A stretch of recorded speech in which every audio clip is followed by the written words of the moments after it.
Olá, começa agora mais uma análise direta e hoje nós vamos falar sobre um assunto que desperta muita curiosidade e dúvidas, a psicopatia.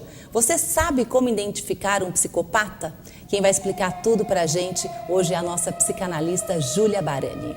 Muito bem-vinda, Júlia. Muito obrigada. Bem-vinda de volta, né, Júlia? Porque você aqui, já veio em alguns programas, em algumas análises diretas. A gente tem vários e-mails, pessoal fazendo muitas perguntas para você, por isso que a senhorita está aqui novamente. Que bom. Vamos, então, falar um pouquinho mais sobre esse assunto e esclarecer para o pessoal de casa e para as pessoas que têm muitas dúvidas em relação a esse tema. Que é muito difícil, né, Júlia? É muito difícil e a gente facilmente pode confundir, né, um relacionamento ruim com um relacionamento com um psicopata, né? Isso que eu queria te perguntar, como é que a gente sabe se essa pessoa é psicopata ou não? Porque hoje em dia, é abuso moral, abuso sexual, várias relações abusivas. Sim. E qual que é a diferença? A principal diferença de uma pessoa com perturbação, né, psicológica ou qualquer outra perturbação, e um psicopata é que o psicopata tem prazer em fazer o outro sofrer.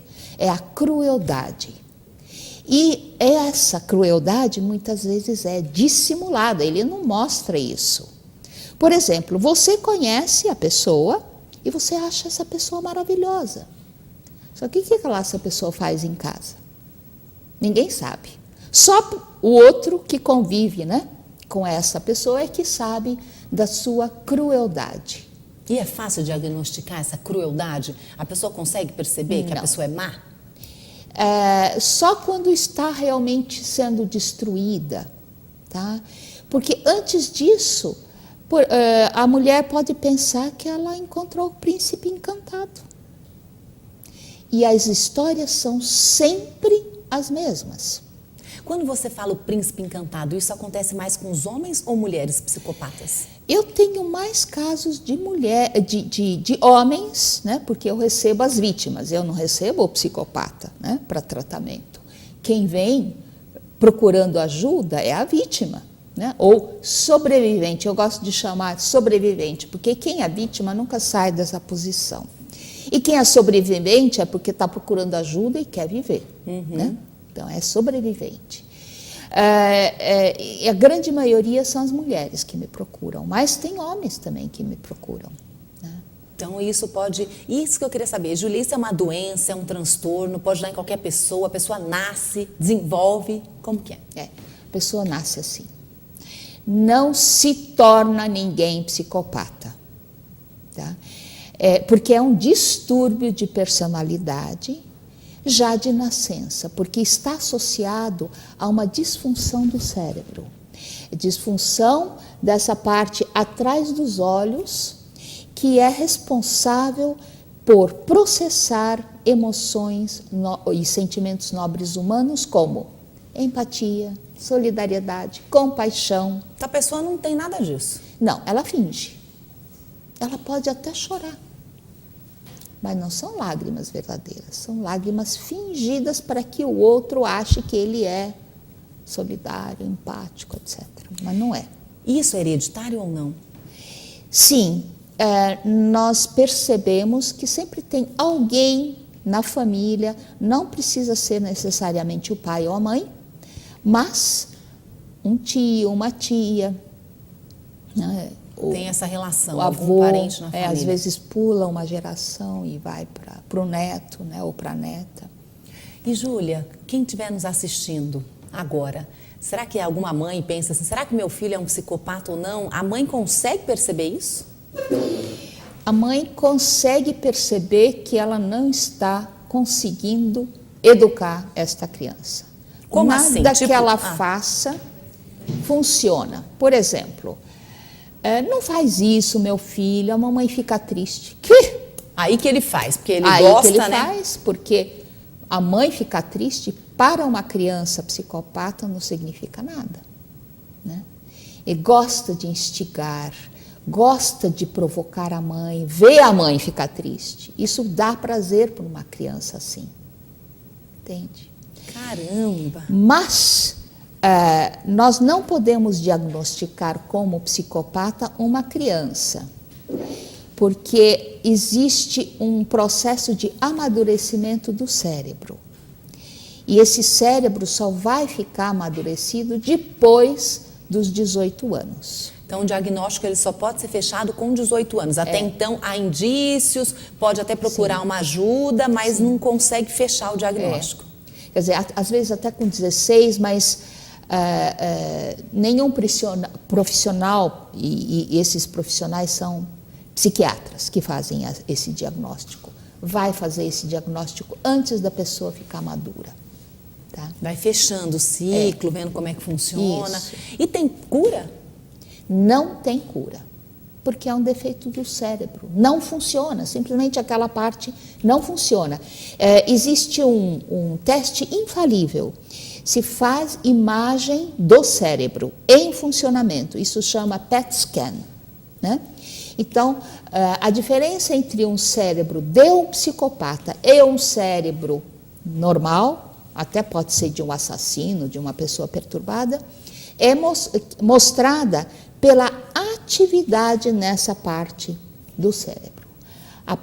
O cérebro do psicopata mostra inatividade ou atividade muito baixa.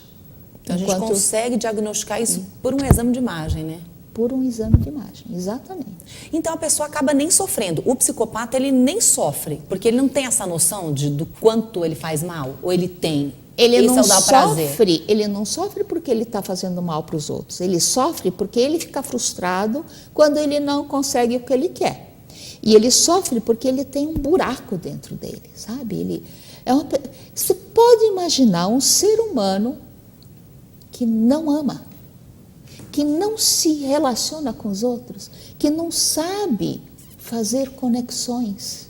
Você entende? O único centro de interesse dele é ele mesmo. Como é que eu vou conseguir isso, aquilo? Ele entra, por exemplo, num ambiente e já mapeia o que ele vai conseguir de cada um. Então, são espertos. São muito espertos. Eles sabem fazer planejamento para armar uma armadilha para o outro cair. E é tudo planejado, né? Nada ao acaso não, né, Júlia? Nada por acaso. Caramba, Júlia. E não tem nem remédio para isso também? Não. Existem, os psiquiatras podem dar remédios que abaixam um pouco essa gana por excitação que uma criança psicopata tem, por exemplo, né? Então, dá um remédio para acalmar. Que no caso tem crianças meio maldosas, né? Às vezes tem uma criança meio maldosa que adora ver um amiguinho chorar. Isso. Já pode ficar meio de anteninha ligada? Isso. Porque isso não é uma característica de uma criança normal. Não é. Mas é muito importante a gente distinguir uma criança que é psicopata e uma criança que sofreu abuso. Uma criança que sofreu abuso, qualquer que seja, ela vai reagir ao mundo do mesmo jeito que fizeram com ela, certo? Então, uma criança vai ser muito agressiva, porque foram agressivas com ela. E isso sim pode ser curado com muito amor, com muita terapia, né? Agora, uma criança psicopata, não tem como curar, nem com muito amor, nem com muita terapia. E, Júlia, e você acha que a mãe sabe e acaba escondendo? Que o filho dela é meio maldosinho, pode não achar que é um psicopata, porque às vezes não tem um diagnóstico, mas já consegue perceber na infância. Ela percebe que tem alguma coisa errada com o filho dela, mas ela não sabe o quê, né? E as mães sempre procuram, com seu amor de mãe, né, consertar. E aí essa mãe vai ver que nada que ela faça conserta. E essa pessoa tem uma vida normal, por exemplo, estuda, trabalha, faz faculdade, pós, enfim, uma pessoa normal aos olhos dos outros. Dos outros, isso. Agora, quem está próximo dela é que consegue perceber esse tipo de crueldade. Sim. Ele faz isso com qualquer pessoa ou sempre as pessoas mais próximas? Ele faz com quem tiver ali à disposição para... Quem seria? Qualquer um pode ser a vítima. Desde um colega de trabalho, porque às vezes a gente está falando aqui mais de companheiros, né? Porque eu acredito que isso acaba sendo seu público maior. Mas às vezes você pode também estar trabalhando com uma pessoa que é psicopata. Não pode? Sim, e eu já fui enganada por um. Ah lá. Apareceu no meu consultório, eu já conhecia ele de antes, né?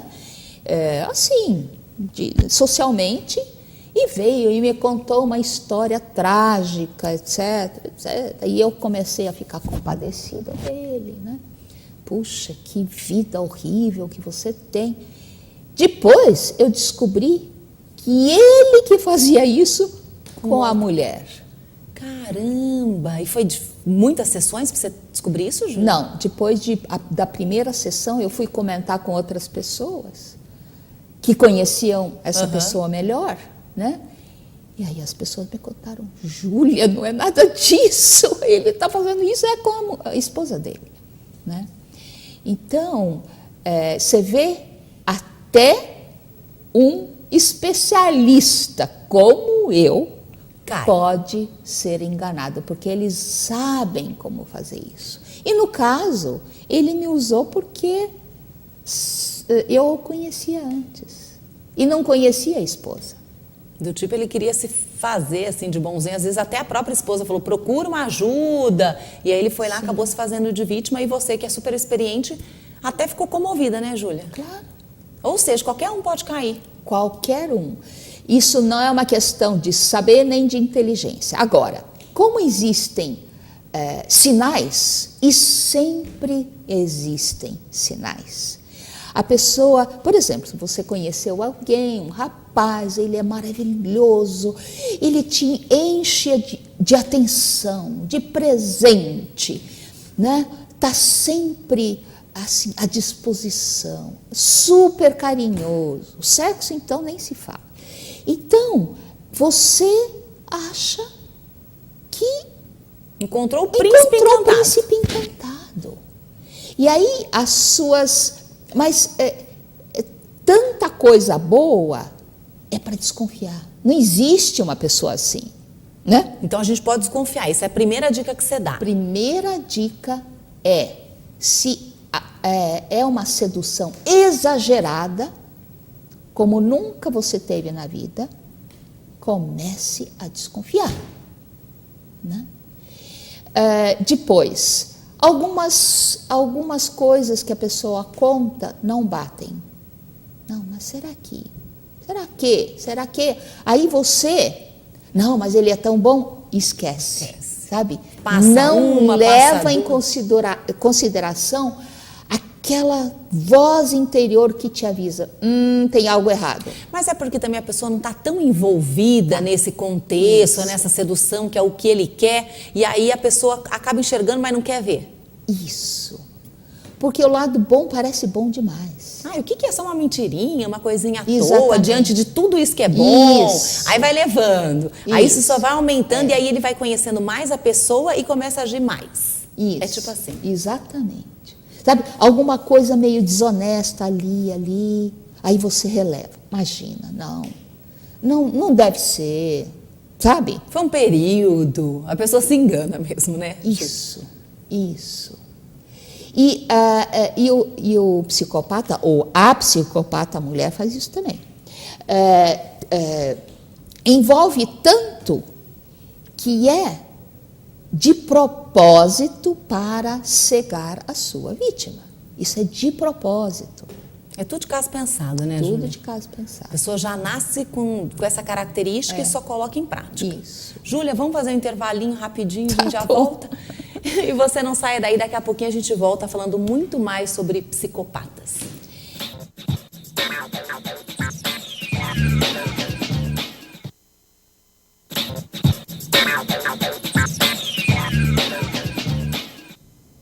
Estamos de volta com a análise direta e hoje a gente recebe aqui a psicanalista Júlia Barani, que está dando uma aula aqui pra gente e ensinando um pouquinho sobre os psicopatas. Bloco passado a gente ficou focado bastante na infância, de como ter um filho psicopata. Agora a pergunta é, e uma mãe? Como é que é ter uma mãe psicopata? Hein, Júlia? Que louco. Olha, você pode imaginar o que uma pessoa que não tem empatia, que não ama, faz com seu bebê?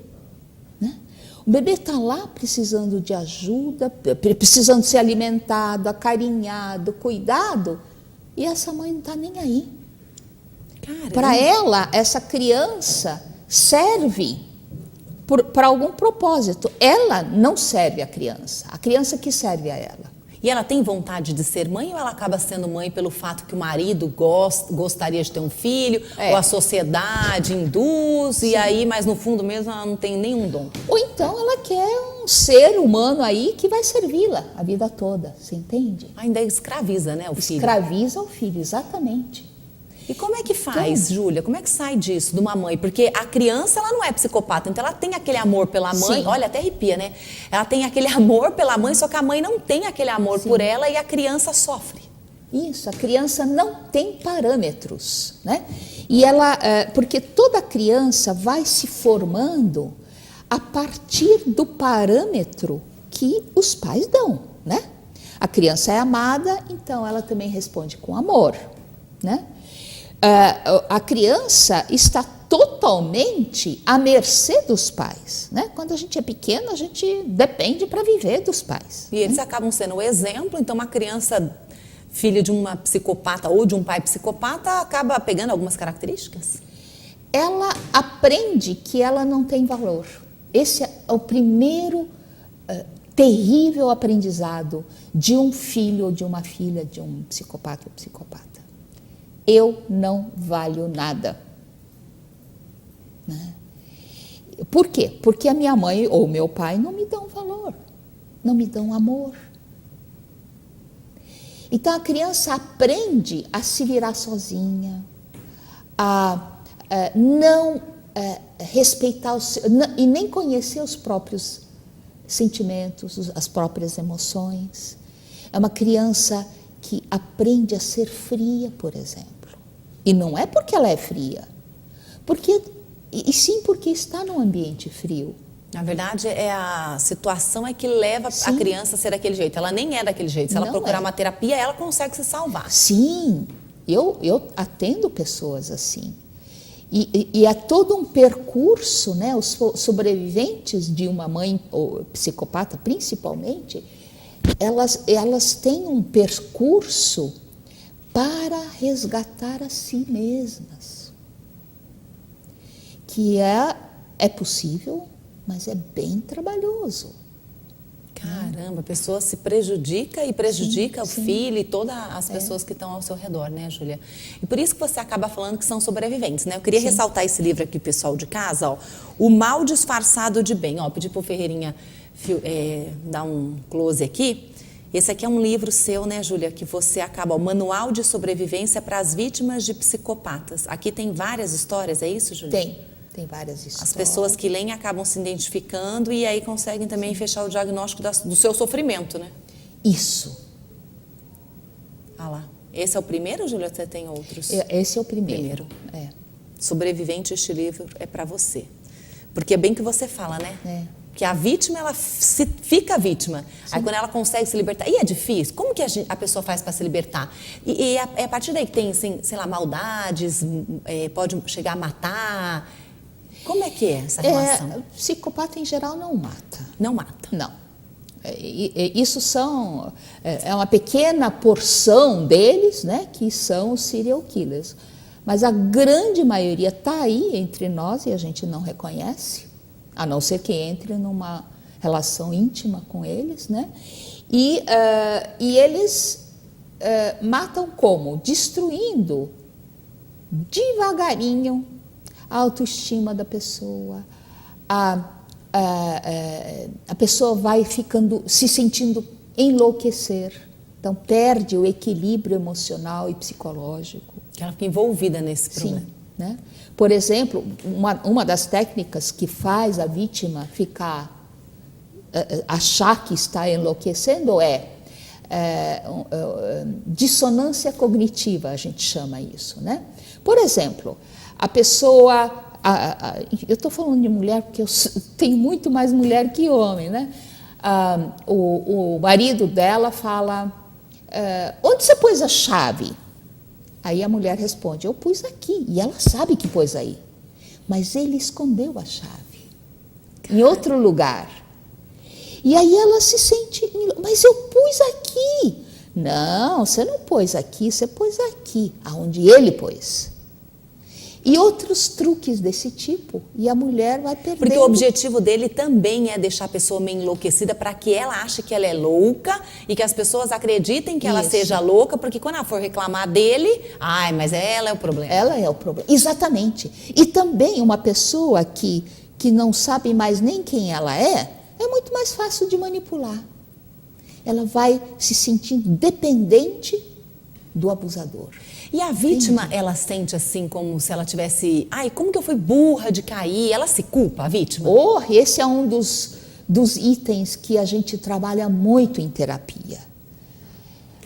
A vítima se sente culpada porque não conseguiu agradar ao seu companheiro, que era tão maravilhoso no início, e que ficou tudo ruim por causa dela. Ela não consegue enxergar a verdade. Existe um estágio em que ela não enxerga, até que chega um estágio em que ela começa a desconfiar. Não, tem alguma coisa errada aí, né? Ou ela está na fase de descarte. O psicopata já enjoou dela, já tirou tudo que ele queria, tirou todo o dinheiro, tirou relações profissionais, conseguiu, por exemplo, o imóvel onde ela morava, ele já está no nome dele. Enfim, vários itens que no plano dele estavam como, né? Ele vai checando, consegui isso, agora ela não presta mais, então... Já pegou tudo que ele podia daquela pessoa, ele vai atrás de outra. Vai atrás de outra. Ele já tem outra engatilhada. Até porque como ele não ama, ele não tem o porquê ficar com aquela pessoa se aquela pessoa já não oferece aquilo que ele quer, que é essa crueldade, enfim, os objetivos que ele traça. Ou ela já está destruída demais, chora o tempo todo. Ela ficou chata, né? Tipo assim, né? Fica desconfiando de tudo. E é para desconfiar mesmo, porque ele faz isso. É enlouquecedor. É enlouquecedor. Exatamente. E aí essa pessoa já está, sabe como aquele inseto na teia de aranha, em que a aranha já sugou tudo, não tem mais nada, só sobrou a casca? Então joga fora. Entende? E o tratamento dessa vítima, para ela se tornar uma sobrevivente, é procurando então uma ajuda urgente. Sabe, você começou a sofrer dentro de um relacionamento, procure ajuda. Relacionamento não é para ficar sofrendo, não é para você se acabar. Se você está se acabando, algo está errado. Eu não sei se o companheiro ou o marido é psicopata ou não. Mas alguma coisa de errado ele tem. Mas alguma coisa já está errada. Isso que eu te perguntar, às vezes a pessoa não tem noção do que o companheiro tem, enfim. Então tem que procurar uma ajuda para que consiga. Se não for um psicopata, alguma outra doença ele vai ter que ter, porque isso não é normal. Exatamente. Né? E se for, aí o terapeuta que sabe distinguir uma coisa da outra, vai saber se a pessoa está com psicopata ou não. Porque se a pessoa está com um psicopata, tem vários passos a dar que são diferentes de outro caso, né? Por exemplo, se a pessoa está com um psicopata, ela tem que se defender de todas as formas possíveis, inclusive contra, por exemplo, a campanha de difamação que ele faz dela, né? Que eu falei, nós acabamos de falar disso. Ele quer fazer dela alguém que é maluco, louco, deprimido. A vítima que é a doente, não ele. E Júlia, e você como psicanalista, chega uma pessoa lá, ela começa a já falar, acontece isso, aquilo outro. Quando você diz, olha, ele tem indícios de ser um psicopata, a pessoa acredita? Porque é tão inacreditável que você fica um tempão com alguém assim, que você fala, não é possível, eu sou burra, o problema sou eu. Como que as pessoas reagem? Tem vários tipos de reação, mas a primeira é a dificuldade de admitir que a relação é abusiva. Porque, além de tudo, existe um vínculo químico.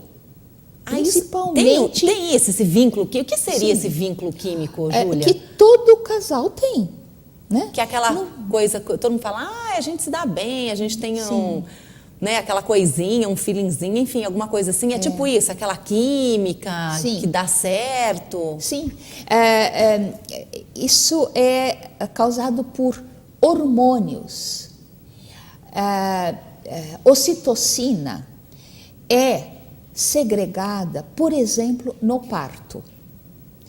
E ela faz a ligação entre a mãe e o bebê, uma ligação química. Não é só de amor e tudo mais, é também químico, entende? É instintivo. A mãe precisa cuidar do seu bebê, uma mãe normal.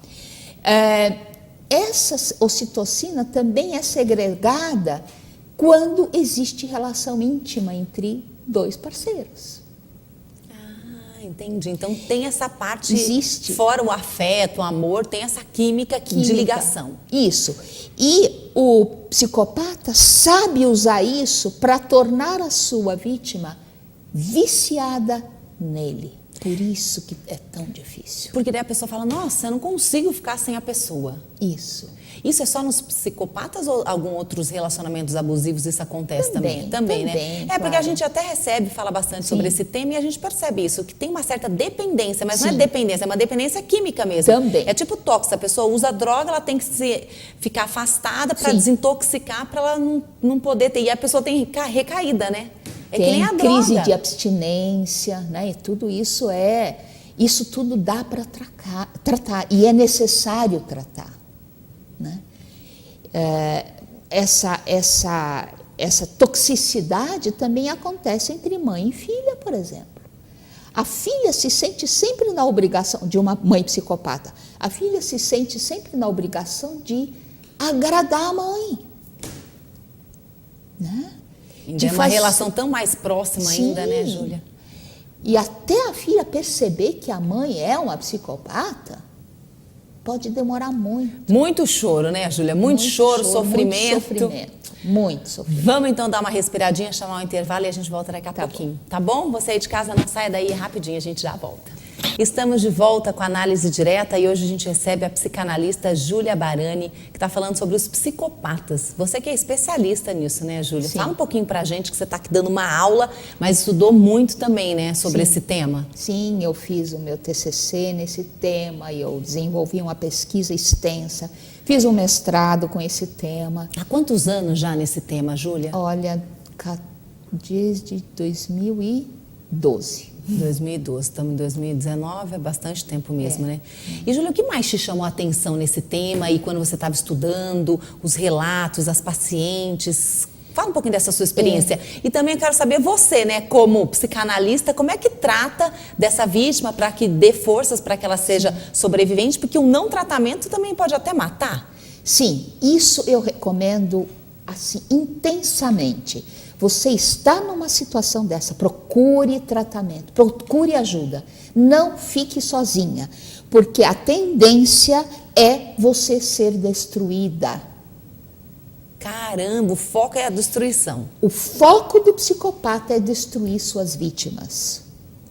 Então, vai tirando a sua capacidade de sobreviver. Você, de repente, não tem mais meios de continuar vivendo, comer, morar, porque você depende inteiramente do psicopata. Isso também acontece com filhas de mães psicopatas, né? Você não sabe mais nem quem você é. Você não tem mais energia para reagir, porque o psicopata suga a sua energia. Ele é um parasita, então ele vive sugando a energia dos outros, seja energia física até, né? Emocional nem se fala. Então a pessoa vai entrando numa depressão e pode chegar a um ponto que ela não consegue mais sair.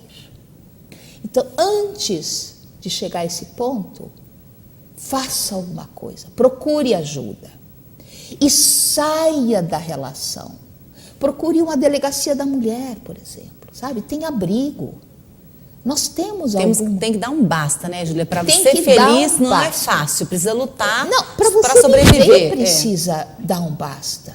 Se a sua mãe é assim, cai fora, nem que você tenha que começar tudo de novo, do zero, mas saia. E se for um filho, fora. Júlia, como é que uma mãe abandona? A mãe não pode abandonar, mas ela pode estabelecer um regime bem rígido dentro de casa, tá? Muitas regras. Muitas regras. Manter essa criança, por exemplo, separada dos outros filhos, porque senão vai prejudicar os outros. Ai, Júlia, sabe o que eu estava pensando? Imagina só, você tem um filho psicopata, aí você deve sofrer porque ele vai formar uma família. E como é que você vai falar para a pessoa? A mãe avisa a namorada, a pretendente lá, olha, cai fora que meu filho é psicopata? Qual que é o papel da mãe nessa situação? Difícil, né? Ela até pode avisar, mas a pretendente, né, a futura esposa, não acredita. Porque eles conseguem envolver. Ah, daí inventa uma mentirinha. Ai, minha mãe é isso, minha mãe é aquilo, minha mãe não Claro. gosta de mim, minha mãe não gosta de você. Eles já armam uma situação para que a pessoa já nem fique muito assim com a sogra. Isso, vira a história do avesso. Porque daí só escuta a versão dele, é só o fato dele. Ele até, assim, não deixa ter aquela aproximação, para não ter aquela relação de amor com a sogra. E depois ela vai lá e fala, olha, fica esperto que meu filho não presta. Sim. Ou que ele é um psicopata, às vezes ela também não sabe o que é, né? Sim. Eu tenho muitos relatos assim, que a pessoa é avisada e o psicopata vira a história do avesso, a pessoa entra na relação, casa, tem filho, etc. Depois ela descobre que o aviso Era dava verdadeiro. certo. É como se fosse, o amor é cego. É. Em alguns momentos, essa cegueira pode ser prejudicial para o resto da vida, né? Sim. Mas também nunca é tarde, né, Júlia? Porque o pessoal de casa, às vezes, pode estar se identificando Sim. com esses relatos. É. Nem que tenha 70, 80 anos, enfim, precisa pôr um basta para tentar ser feliz Sim. aí, enquanto a Isso, vida, a isso. felicidade, né? Claro, você precisa dar um basta ao abuso. Nós não estamos aqui para sermos destruídos. Nós estamos aqui para viver, para construir a nossa vida, para construir uma coisa boa para os outros, né? Para a gente e para os outros também. E, Júlia, o fato de ter, né, que nem a gente falou no primeiro bloco, de ter esse exame que consegue detectar se a pessoa é ou não psicopata, acho que isso acaba sendo um alívio, né? Porque a gente trabalha, fala muito de algumas doenças mentais e que o diagnóstico é muito difícil fechar, não tem como. E esse, aparentemente, dentro de várias doenças mentais, esse daí consegue fechar o diagnóstico por esse exame, o PET scan, né, que você falou. PET scan. Agora, se é um adulto, né, ele não vai se subjugar a isso, né? No judiciário, a gente só pode conseguir que um psicopata faça esse exame depois que ele já cometeu um crime. E o juiz manda fazer, manda diagnosticar. E aí um perito, né, judicial faz o diagnóstico. Faz o PET scan, faz o Rorschach, que é um outro teste de personalidade, né? E nesse dá para detectar também. E faz uma entrevista bem detalhada usando a escala Harry. São esses 3 testes que se faz hoje dentro do judiciário brasileiro, quando alguém é suspeito de ser psicopata. Porque tem pessoas muito cruéis, né? Sim. E às vezes a pessoa fala, como que uma pessoa dessa cruel, por exemplo, a Suzana Richthofen, lá, que matou os pais. Sim. Na verdade, ela pode ser uma psicopata? Ela é, por tudo que apareceu no noticiário, ela é. Fria, sem amor. Sim. Um perigo para a sociedade, né? É um perigo, claro, ela ainda sai no Natal, sei lá. Essa pessoa não se recupera, ela não se reabilita. Não tem cura. Não tem cura, sai da prisão, vai fazer tudo de novo. Se tem uma garantia, é essa. Um psicopata que sai da prisão vai fazer de novo as suas crueldades. Porque que nem você comentou, que não necessariamente a pessoa seja um assassino que vai matar outra pessoa, mas pode ter alguns casos de que a pessoa, de tão cruel que ela pode prejudicar porque ela quer o dinheiro do pai, da mãe, da esposa, e aí ela acaba matando, mas para obter o que ela quer. Isso. Caramba, Júlia, vamos deixar os seus contatos para o pessoal de casa, quem ficou com dúvidas, porque eu imagino que agora ficou todo mundo ali, ó, quem está assistindo a gente, pensando, e conhece alguém ou não, ou já teve um relacionamento assim, enfim. Como é que faz para te encontrar? E vamos falar do livro de novo, né? E tem tantas histórias que ainda a gente poderia contar, parece que... Júlia, vou te convidar para voltar aqui em breve, Júlia. Aí a gente só conta as histórias. Vamos mostrar o livro aqui, pessoal de casa, de novo. Esse livro aqui, você conta bastante histórias e dá para entender um pouquinho o diagnóstico. Dá para fechar. A pessoa lendo isso aqui já consegue... É um start. É um diagnóstico da vítima. Sou ou não sou uma vítima de abuso de um psicopata? Tá, então lendo esse livro, a pessoa já consegue entender um pouquinho mais. Isso. O perigo que ela está passando. E tem na Amazon, principalmente, tem em formato e-book também. Ai, bacana. Tá? E nós temos um canal no YouTube, tem uma página no Facebook, Superasas, e tem agora no Instagram também. Tá, e o pessoal consegue entrar em contato, tirar Sim, dúvidas? Sim, eu tenho um e-mail, né, superasas.x@gmail.com. Tá, e o pessoal consegue entrar em contato com você? Sim, se precisar de alguma coisa, né, eu respondo na medida do possível, porque tem muita solicitação. Como vocês já falaram, né, até fora do Brasil tem gente perguntando coisas, e eu tenho pacientes fora do Brasil. Você atende via Skype, dá para... Isso. Caramba, Júlia, porque realmente aqui é a pontinha do iceberg, né? A Sim. gente falou um pouquinho, mas Muito pouco, tudo é muito mais profundo e muito mais perigoso mesmo, né? Por isso que o pessoal tem que correr para poder arranjar esse diagnóstico rápido para poder ser feliz nessa vida. E cair fora. Primeira coisa é você se blindar contra o abuso. Não é para você sofrer abuso. Que vida é essa? Tá, dá para se libertar, dá para ser uma sobrevivente. Júlia, só para finalizar, Júlia, e você como psicanalista, você sofre junto com esses pacientes? Sofro junto. Imagino, porque né, é tão difícil você falar uma realidade, eu acho que acaba sendo um alívio, né? Porque a pessoa já pelo menos sabe o que está acontecendo. Sim. Pelo menos tem um diagnóstico. O duro é quando você não sabe, né? E aí você vê a pessoa sofrendo, e é o que você falou, né? Olha, ele vai fazer isso, fazer aquilo, quando vê, não é mágica, né? Não é que você é toda poderosa, que a coisa é sempre igual. Eles têm, parece que tem um script. Eu até falei uma vez num vídeo, sabe? Parece que eles leram todos o mesmo manual. Como destruir uma pessoa. Mas é que a pessoa já é assim. Então, como é uma característica dela, isso vai acontecer em série, não é mesmo? Sim. Ai, Júlia, muito obrigada. Então, já tô te esperando aqui na volta, Tá hein? bom. Tá bom? Daqui um tempinho você volta pra gente tirar mais algumas dúvidas. Isso. Obrigada, viu? E você aí de casa, muito obrigada pela sua companhia. Se quiser rever este bate-papo, é só entrar no YouTube, no nosso canal lá no HIT Notícias, /análise direta. Você pode rever esse nosso bate-papo, fazer perguntas, dar suas sugestões ou então entrar em contato com a própria Júlia que ela responde para você, tá bom? Até o próximo programa. Tchau, tchau.